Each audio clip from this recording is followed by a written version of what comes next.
Paracetamol. ये सबसे ज्यादा बिकने वाला, सबसे ज्यादा यूज करने वाला, इवन बिना प्रिस्क्रिप्शन पे यूज करने वाला दुनिया का सबसे बड़ा पैरासिटामोल पे जितने सारे ट्रायल हैं वो आपकी आंखों के सामने मैंने सारे इकट्ठे कर दिए, और सारे ट्रायल मिलके कंक्लूड करते हैं कि जो लोग पैरासिटामोल लेते हैं उनकी वो बीमारी और ज्यादा लंबी चलती है। बुखार में पैरासिटामोल लेंगे तो बुखार और लंबा चलेगा, वो बीमारी और लंबी चलेगी। कोई भी ट्रायल ये नहीं कहता कि पैरासिटामोल लेने से कोई भी तरह से इंसान को फायदा है, रिलीफ मिलेगा at the cost of making you more sick. ये सारे ट्रायल हैं दुनिया में। अगर पैरासिटामोल ना होती, ये सारे ट्रायल हैं, तो दुनिया में जो लिवर फेलियर के केसेस आधे रह जाते। 50% liver failure is because of paracetamol, one medicine only. इसीलिए पैरासिटामोल को दुनिया का सबसे ज्यादा डेंजरस दवाई का खिताब मिला हुआ है। ये रहा खिताब, राइट। तो जो सबसे डेंजरस है, याद रखिए, जब आपको बुखार हो, हम यहां क्या करते हैं, बुखार कोई बीमारी नहीं है। बुखार जब आपके बॉडी का टेम्परेचर ज्यादा होता है, उस वक्त जो वायरस एंड बैक्टीरिया हैं वो इनएफेक्टिव हो जाते हैं। Virus bacteria they can not multiply, right. जिस तरह से अगर कोई हाथी है, कोई बहुत बड़ा जानवर है, वो कितना ही बड़ा जानवर हो, अगर उसके नाक बंद कर दो, क्या वो जिंदा रह पाएगा? Without oxygen no animal can be alive. Similarly high temperature पे कोई भी बैक्टीरिया वायरस जिंदा नहीं रह सकता। तो बॉडी को ये पता है, बॉडी ने टेम्परेचर हाई कर दिया, आपने क्या किया, पैरासिटामोल से कम कर दिया। तो जो गार्बेज बॉडी में बन रहा है और बन रहा है, रिप्लिकेट कर रहा है। हम क्या करते हैं हमारे हॉस्पिटल में, इस दौरान अगर आपको बुखार आ जाए या आया हो, जो लोग आईपीडी के पेशेंट आप में से हैं, तो हम बुखार को बढ़ा देते हैं। क्योंकि हम कैसे बुखार को बढ़ाते हैं कि ऐसे पेशेंट को, जैसे आप बैठे हैं, बाल्टी में 42 degree Celsius, remember the number, 42 degree Celsius पानी, बाल्टी, वो उतना गर्म पानी लेके उनके सामने बाल्टी, और वो जैसे आप बैठे हैं, दोनों पैर बकेट के अंदर। तो एक तो पहले से फीवर है 102 103 डिग्री फ़ारेनहाइट, और हमने और फीवर को बढ़ा दिया आधा डिग्री 1 डिग्री। आधे घंटे तक इतना टेम्परेचर जब मेंटेन करते हैं तो बॉडी का हीट और बढ़ जाता है, बॉडी से पसीने लगते हैं। आधे घंटे के बाद जब बकेट हटाते हैं, उसके 15-20 मिनट बाद जो टेम्परेचर था एकदम ड्रॉप करता है, नॉर्मल हो जाता है, पेशेंट फिट हो गया। हमने क्या किया कि बॉडी को हेल्प किया फीवर क्रिएट करने में, और जब फीवर ज्यादा क्रिएट हो गया तो वो जो वायरस था that died their own death. तो हमारी मेडिसिन क्या है, फीवर ही दवा है। लेकिन फीवर जब बॉडी क्रिएट करता है तो बॉडी अपना ईंधन यूज करता है खुद का, लेकिन आपने बाहर से फीवर दे दिया तो बॉडी को उतनी एनर्जी यूज करने की जरूरत नहीं पड़ी, क्योंकि ज्यादा एनर्जी बॉडी का खपेगा तो आपको ही कमजोरी महसूस होगी। तो फीवर को घटाना नहीं है, कभी भी बढ़ाना है। कई बार बोलते हैं कि सिर पे चढ़ जाएगा, किसी को सीजर हो जाएगा, बच्चे को फिट्स पड़ जाते हैं, ऐसा बोलते हैं।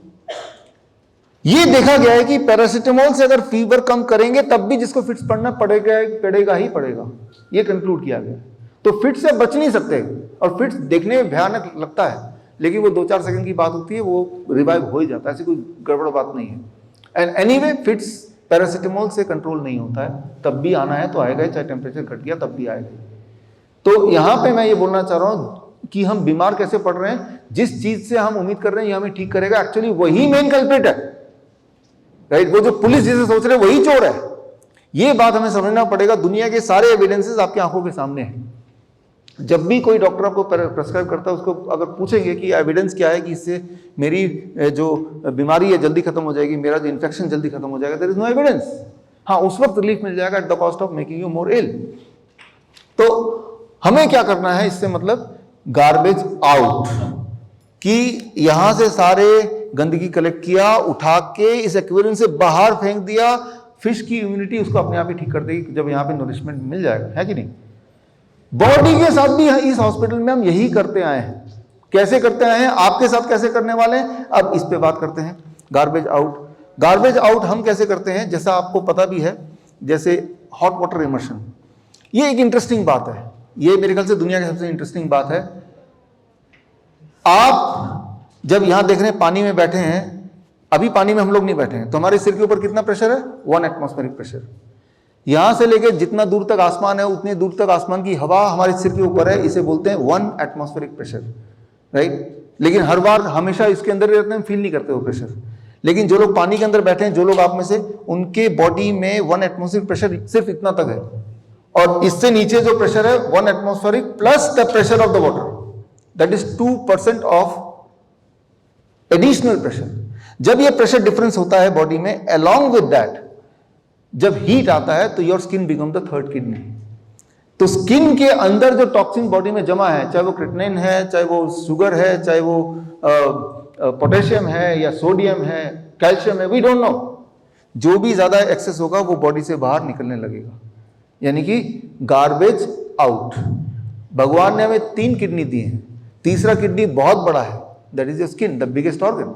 लेकिन वो किडनी की तरह कैसे काम करेगा? जब वो उसको एक एनवायरनमेंट मिलेगा, that is heat and pressure. एक इंटरेस्टिंग बात याद रखिए कि जैसे जैसे पानी के अंदर हम जाते हैं, इंसान का बॉडी जाने लगता है, वैसे वैसे एटमॉस्फेरिक प्रेशर के साथ पानी का प्रेशर जुड़ता जाता है। अगर किसी इंसान को ऑक्सीजन सिलेंडर के साथ ही सही 500 मीटर नीचे ले जाएं, 500 मीटर नीचे, तो इतना ज्यादा पानी का प्रेशर होता है कि इंसान का लंग काम करना बंद कर देगा, इंसान वहीं मर जाएगा। किसी भी इंसान को मारने के लिए उसके पानी का प्रेशर कितना? 500 मीटर, आधा किलोमीटर।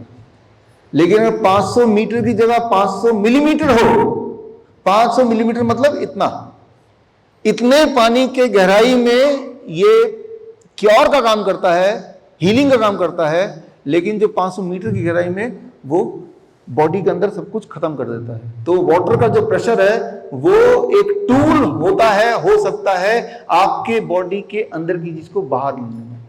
लेकिन वो प्रेशर कितना चाहिए, ये इंपॉर्टेंट है। जो यहां आप सीख रहे हैं वो प्रेशर कितना चाहिए, वो हीट एंड प्रेशर। जब फीवर हो तो वो पानी का प्रेशर एंड हीट सिर्फ इतने पोर्शन के लिए चाहिए। जब भी किसी का ब्लड प्रेशर हाई हो जाता है हमारे हॉस्पिटल में या हमारे हेल्पलाइन नंबर में, जब कोई फोन करता है कि ब्लड प्रेशर हाई हो गया, हम उस ब्लड प्रेशर को हाई मानते हैं जो ब्लड प्रेशर नॉर्मली उसका नहीं रहता है। मेरी वाइफ का ब्लड प्रेशर हमेशा 100/60 रहता है, 100/60, दैट इज हर नॉर्मल। किसी दिन उसका अगर 120/80 है, अरे बाप रे हाई ब्लड प्रेशर, तभी इस तरह का बिहेवियर है, राइट। तो फिर क्या करना है? इमीडिएटली वो पानी गर्म किया, उसके अंदर पैर रख दिया, और जैसे ही पैर पानी में है, पानी गर्म है 42 degree Celsius, blood vessel body के पैरों के डायलेट होने लगे। ब्लड वेसल जब बढ़ेंगे तो ब्लड प्रेशर घटेगा। आधे घंटे बाद चेक किया, और ब्लड प्रेशर चेक करने की जरूरत नहीं, बिहेवियर से पता चल गया सब कुछ ठीक ही लग रहा है। तो जो चीज हम किसी और पे करना चाहते हैं, अगर आपको कभी गुस्सा आ रहा है, आपको कभी चिंता हो रही है, आपको कभी स्ट्रेस हो रहा है, आपका बीपी बढ़ गया है, आप खुद पे जब करेंगे तो देखेंगे अरे कि क्योंकि आपका जो फिजिकल है वो मेंटल से जुड़ा हुआ है, राइट। तो यह हमें समझना है कि पानी जो है वो हीलिंग इफेक्ट दे सकती है। पानी का प्रेशर एंड हीट दोनों चीज, पानी इटसेल्फ नहीं, प्रेशर एंड हीट की बात कर रहा हूं। हम में से कुछ पेशेंट आते हैं जिनके फिस्टूला लगा रहता है पेट से, राइट, डायलिसिस की वजह से, तो उनको हम पानी में नहीं बिठा सकते, इन्फेक्शन हो सकता है। तो उनको पहले हम रेनकोट पहना देते हैं, ड्राई सूट बोलते हैं इसको।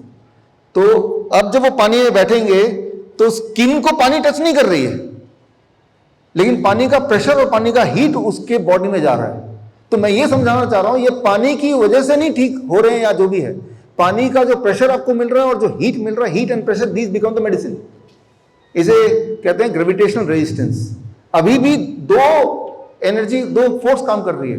ग्रेविटी मेरे ब्लड को नीचे खींच रही है, हार्ट मेरे ब्लड को ऊपर खींच रहा है। ये जो बैलेंस है उससे मैं जिंदा हूं, राइट।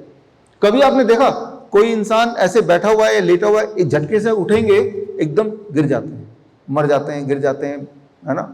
क्यों? कि ऐसे झटके से जब उठेंगे तो हमारा जो हार्ट ऊपर आ गया, तो हार्ट जब ऊपर आएगा तो हार्ट को 1-2 सेकंड लगते हैं रीएडजस्ट करने में, ताकि अब उसको ज्यादा ताकत चाहिए ब्लड को ग्रेविटी को काउंटर करने के लिए, ग्रेविटी के फोर्स को काउंटर करने के लिए। इसीलिए जब भी आप उठें, जिन लोगों की इस तरह जो ज्यादा एज के बाद, 50 के बाद, उठने से पहले उंगलियां और पैर and tell your brain that I am getting up, right. तो body will start adjusting, right. तो इस वक्त भी दो प्रेशर काम कर रहे हैं, फोर्स काम कर रहे हैं, कार्डियोवैस्कुलर फोर्स जो ब्लड को ऊपर खींच रहा है, ग्रेविटेशनल फोर्स जो नीचे खींच रहा है, राइट। तो लेकिन जो लोग किडनी पेशेंट होते हैं उनका ग्रेविटेशनल फोर्स जीतने लगता है, हार्ट हारने लगता है।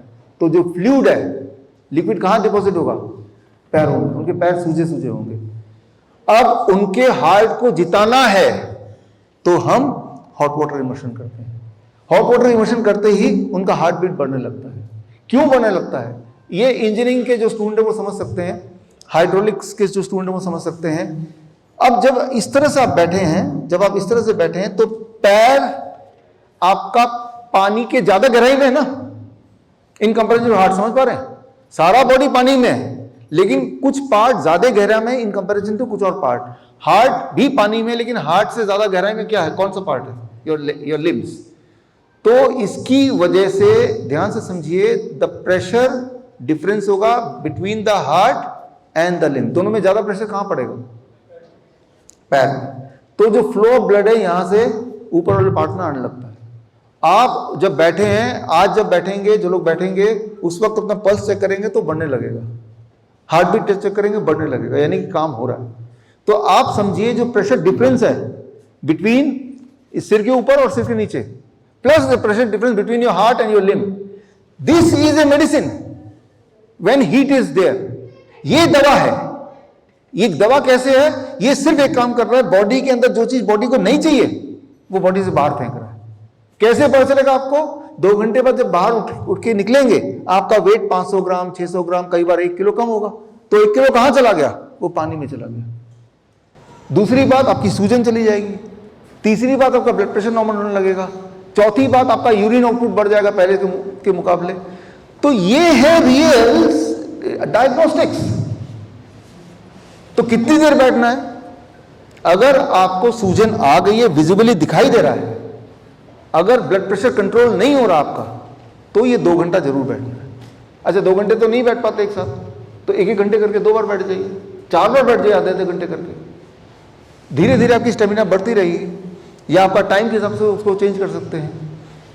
40 degree is a bench mark, 40 से ज्यादा भी कुछ लोग बैठ जाते हैं, 41 डिग्री, 40 इज ओके।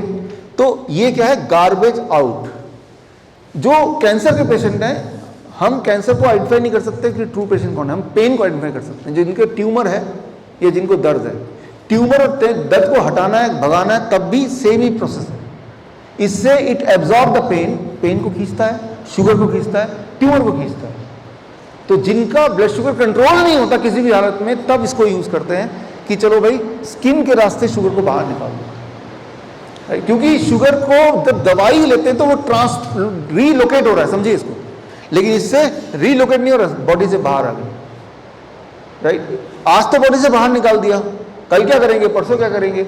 इस तरह का शुगर दोबारा बॉडी के अंदर जाए ना। ऐसा कौन सा शुगर होता है? जो रिफाइंड शुगर होता है वही बॉडी में गड़बड़ करता है। वो हम दे ही नहीं रहे आपको। मीठे से कोई दिक्कत नहीं है आपको, आम खाइए, अंगूर खाइए, चीकू खाइए, खजूर खाइए, गन्ना खाइए। गन्ने का जूस पी सकते हैं क्या? कई लोग पूछेंगे। गन्ने का जूस पी सकते हैं, लेकिन पीने में उतना टाइम लगाइएगा जितना टाइम लगता अगर गन्ना चबा चबा खाते तो। भगवान ने गन्ने को इस तरह बनाया है कि इतना लंबा गन्ना, 1 गिलास जितना जूस है उतना पेट में जाएगा आधे घंटे में, ड्रॉप बाय ड्रॉप। भगवान को शायद नहीं पता था कि आप एक मशीन बना देंगे, वो मशीन आपके दांत की तरह वो जूस निकाल देगी, दांत तक आप छोड़ देंगे और आप पी जाएंगे। राइट? तो गन्ना जो डिजाइंड बाय द नेचर, समझिए उसको, गन्ना चाहता नहीं है कि फटाफट चला जाए, इसीलिए वो ऐसे डिजाइंड है। गन्ना कितना मर्जी खाएंगे, आपका शुगर नहीं बढ़ सकता अगर चबा चबा के उसी मेथड से खाएंगे जैसे नेचर ने बनाया है। अगर आपके दांत नहीं है तो आप अंदाजा लगाइए, 1 गिलास जूस जो था अगर दांत होते तो मैं कितना टाइम में खाता? आधा घंटा लगता। तो आधे घंटे पी के देखिए, शुगर नहीं बढ़ने वाला उसको। तो इंटरेस्टिंग बात यह है कि जब आप नेचर को ब्रेक करते, लॉ को, तो दिक्कत आने लगती है।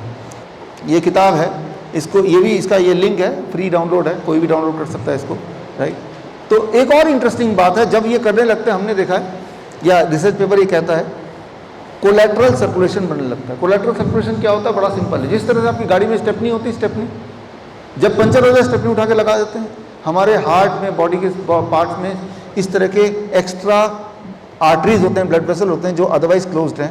जरूरत पड़ने पे बॉडी उसे ओपन कर सकती है, लेकिन उसके लिए प्रेशर चाहिए। वो तो हम क्रिएट कर ही रहे हैं पानी से। अच्छा, कैसे पता चलेगा कि मेरे कोलैटरल आर्टरी खुल गए हैं? आप जब चल के जा रहे थे आपको सीने में दर्द हो रहा था, ऐसे ही बोल के आए थे जो लोग। अब अगर 1 महीने बाद चल के जा रहे हैं, दर्द नहीं हो रहा, तो कोलैटरल आर्टरी खुल गए होंगे।